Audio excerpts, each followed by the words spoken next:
Ministeerri muummee Itoophiyaa Abiy Ahmad biyya baqatan dabalatee dhiibbaleen hedduun ergaa jiranii fi biyya baqatanii akka hin baane ta'uu fi injifannoon isaanii akka ta'u seena bara 1983 yaadachuun dubbata. Sagantaa Addis Waq jedhamuu fi wajjira isaaniin mata duree waamichaa dhimma jiraachuu fi tattaaffii bira baraaruu jechuun qophaa'e irratti duulii piroopagaandaa wanta yeroo kufaatii sirna dargii raawwatameen kan wal fakkaatu ta'uu dubbata. ለምሳሌ ኢትዮጵያ ውስጥ በቅርቡ መፈንቅለ መንግስት ስለሚካሄድ ቶሎ እንውጣ ይላሉ አንዳንድ ኃይሎች። ኢትዮጵያ ውስጥ የሚፈነቀለ መንግስት የለም። Fakkeenyaaf dhiyootti fonqolchi mootummaa waan gaggeeffamuuf daddafnee baana jedhu humnootni tokko Itoophiyaa keessatti mootummaan fonqolu hin jiru. Mootummaa kana uummatni yoo barbaaduu baate yeroo kamittuu kaasuu danda'a. Kanaaf oduu fi duula akkasii dhiisaa jennaan hin dhagahan. Wanti Sudaanitti ta'e Itoophiyaattis waan ta'uuf dafnee baanu malee jedhu.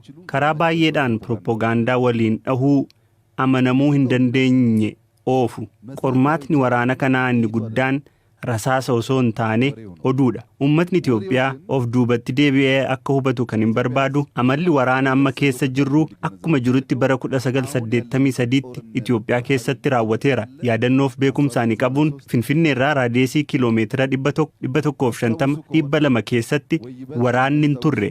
Finfinnee osoo hin gahin fageenya kiiloomeetira 200-300 yoo hafu wanti ture piroopagaandaadha. Piroopagaandaa mootummaa as jiru raasu. Hoogganaa dargii Koloneel Mangistuu Hayilamaariyaam akkamiin biyyaa bahan ka jedhu mataan isaa osoo qoratamee bu'aa piroopagaandaa waliin dhahoo akka ta'u shakkiin qabu. Hoogganoota gidduu walqooduu uumuun dhimmichi dhumeera, du'eera, diigameera jedhamee aangawootni tokko immoo yoo bahan qaxxisaa Finfinnee galame yoo ni yaadattu ta'e.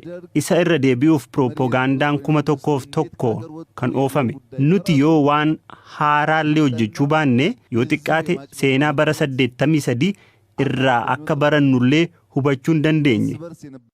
ቢያንስ አዲስ ታሪክ ባንሰራ ከ83ቱ ታሪክ ልንማር እንደምንችል አልተገነዘቡ።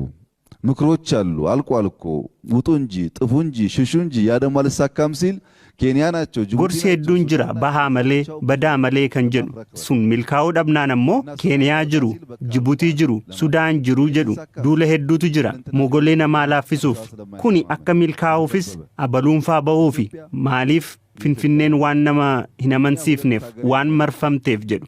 Itoophiyaan kan Itoophiyaanotaati. Nuti biyya lama hin qabnu. Haalli qilleensaa yeroo geeddaramu waan geeddaramu hin qabnu. Yeroo jiraannu Itoophiyaanota yoo duunu immoo Itoophiyaadha.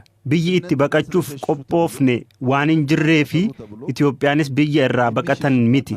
Amma humnoonni baanu malee jedhan torban muraasa keessatti gallu malee jedhanii nu dararu. Kana qabatamaan ni argina. Itoophiyaan dhimmoota garaagaraan addunyaa irratti sadarkaan ittiin gabaafamte hanga dhimmi Itoophiyaa ji'oota muraasa keessatti mana maree nageenyaaf dhiyaate yoo argitan kun nama siyaasaa hin shororkeessine baqachuuf nama siyaasaa hin kakaafne hin qabu. Haa ta'u malee Itoophiyummaan sanaa oli. Biyyootni muraasni duulli kana fakkaatu irratti oofamee hin jilbeeffannu jedhanii biyya isaanii olchaniiru. Kun seenaa Itoophiyaa keessas kana dura tureera. Kun akka irra deebi'amu